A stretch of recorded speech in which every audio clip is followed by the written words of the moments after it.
Oh, welcome to the Loaded Cannon. A disappointing one today, leaving Craven Cottage with only 1 point rather than the three. And I'm still embarrassed because if you saw my celebration when I thought we had won the game with Saka's header, I didn't leave anything behind. I put it all out there. I was, basically having to hide a little bit after it got disallowed because, yeah. A bit of humble pie. When am I going to learn my lesson, man? Don't celebrate goals. VAR twice today. The first time I was looking at a replay on my phone and I thought it wasn't going to be allowed. I thought that it was offside by Saliba. Because to me, in open play, or sort of like, watching it live, it looked like he was on the line. And I didn't see how he could be onside. But it was so close. A lot of you would have seen that replay. I don't know which Fulham defender it was, but if their feet weren't as wide apart, if he was standing with both feet together, Saliba would have been offside. It's only because he was stretching a foot out that ended up keeping Saliba onside. So we got a bit of fortune there. And then with the second one, we didn't get the fortune. The frustrating thing about the second one, though, is that it wasn't Saka. We were all so confused because we were thinking, no way could Saka have been offside. He was sort of on the run. But it was Martinelli in the build-up. And, some people might say, you can't be offside in the build-up there. You can look across the line. And I hear that argument, obviously. But, a little bit of, just a little bit of credit to Martinelli because I thought when he came on, he did really, really well. He caused them a lot of problems. He was good with the ball. He didn't sort of lose the ball. Either he took a man on and beat him or he won a corner or something. And I thought he did very well when he came on. And I think the Trossard-Martinelli thing, it's always hard for me to choose who I think should start. But this way, I feel like they've always both got a point to prove. So no criticism with the selection of Trossard today, even though I don't think Trossard played very well. I think it's a tough call for Arteta. But there is criticism of another option that Mikel Arteta took. And we'll get to that afterwards. But Martinelli sort of inching offside, and it was literally just inches. It's so hard to keep your body from that forward movement when you're chasing a game. You're desperate to try and win. So, some people grumbling about that, but look, no real complaints from me that he got caught offside there. That stuff happens. You just have to try your best to stay onside. Sometimes you're going to end up getting caught. Anyway, today, just like Man United, first half really, really poor. Wasted first half. And what I like about Arsenal under Arteta is that we never sort of amble our way into games and only play when we need to. Generally, we make every minute count and we're quite intense right from the first minute. But the last two games we haven't been doing that, and it's been very disappointing because find ourselves 1-0 down and a whole half wasted. You make it very, very tough for yourself, especially when you're away from home and the team's at home with their supporters and they're trying to just hold on to a lead. We need to make sure that we sort our performances out in the first half. It was really poor today.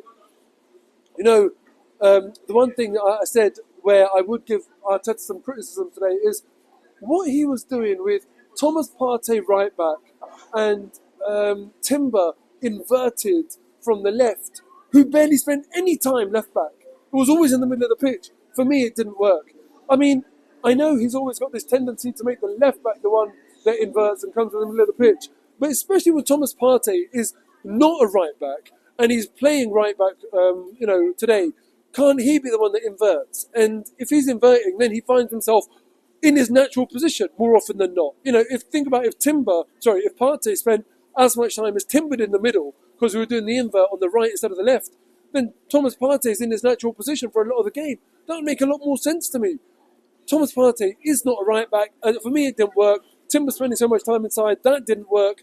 You look at where the goal came from, what you're doing there with Kivior, he needs support. Kivior needs support. He's clearly below the level of a Saliba or a Gabriel. So when he comes in, I don't leave him exposed.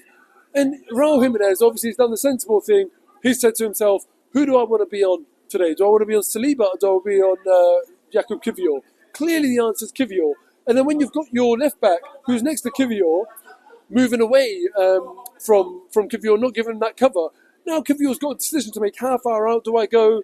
Do we trust Kivior to look over his shoulder? When you look at the goal, Raul Jimenez is just cut inside of Kivior. Kivior's absolutely clueless as to that ball played down the line by Tete. Lovely pass, really good weight on the ball, timing perfect. But Kivior's got to do something there.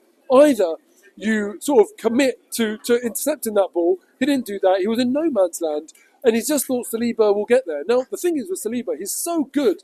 He actually did get there without Kivior sort of tucking in to get a bit closer to Raul Jimenez. But Saliba, he's made up all the ground, and then when you watch the replay, he's slowed down. I don't know what he's thinking. I think he's thinking, he must be thinking Jimenez isn't going to shoot from there. But clearly, if you're up against Saliba as a striker, now Saliba's closed you down, you're not going to try and take him on because you know how good, how strong, how quick Saliba is. Of course you're going to shoot. So I don't know why Saliba thought Jimenez isn't going to shoot. He's come all the way, made up all the ground, and then stopped and let him get a shot off. And I don't know, I just find that very annoying because Saliba usually is so on point. And in that moment, that cost us so much. He just didn't do what I expected him to do, which was to properly get in front of the player. At least stick a leg in front of him if you're not going to put your whole body in front of him. But he stopped and let him get the shot off, and that's cost us. Now, Liverpool didn't have to play in these awful conditions. It wasn't fun being in the stands for this game, given how bad the weather is. But with the wind and the rain, it would have been a tough game to play in as a player. Liverpool sort of got away with it. You can imagine what sort of game it would have been. Merseyside derby away at Everton in the wind and the rain. And, I would have fancied Everton to get something out of that, because a game like that, I feel like, is more of a leveller. If you're playing in perfect conditions, yes, Liverpool are probably going to win the game. But when you're playing in those sorts of conditions, it levels the playing field out a little bit. You have to rely on a little bit of luck. And Liverpool have got away with one there. Yes, they will have a fixture pile up at some point. We have to hope they drop points when that happens. But, they're laughing this weekend because Man City have dropped points. Arsenal have dropped points. There's no other relevant team that's played yet that have dropped points. The others are just mid-table mediocrity teams. But United fans, I'm talking to you. But anyway, very, very disappointing that we haven't sort of been able to put the pressure on, because if we did win today, then Liverpool all of a sudden now they're looking at that lead that shrunk. And yes, they've got a game in hand, but you'd always much rather have the game played and the points on the board rather than the game in hand. Now, Arteta, like I said about his decision, why are we not giving Miles Lewis-Skelly a chance to play in his natural position? So we're going to have Timber left back, Partey in the midfield. For me, look, obviously he works with him. We haven't seen enough of MLS in competitive top-level football to know whether that would be the right call or not. But the fact of the matter is, you've got to ask the question of Arteta at least. It might be that we just say, look, we have faith in Arteta's decision and so be it. But I don't think Thomas Partey's working there for me. So I'd rather see a youngster given an opportunity to stake a claim. But hey, what can you do? Disappointing result. Now we have to watch Tottenham-Chelsea. I guess I don't know what result I want in that, because Tottenham are a joke of a team. They're not going to be any serious threat. Even if they beat Chelsea this week, they're going to go and lose to someone next week. In a way, maybe it would suit us more if Tottenham won. But who the hell can ever want Tottenham to win? So probably a 0-0 draw, multiple red cards, the usual bit of a hate watch is what we need to happen there. Anyway, let me know what you think went wrong today. I have to say some Fulham players I thought were brilliant today. Raul Jimenez, the way he held everything up, sort of showed me what we're missing in a striker. Clinical when he got his chance, and his hold-up play was absolutely exceptional.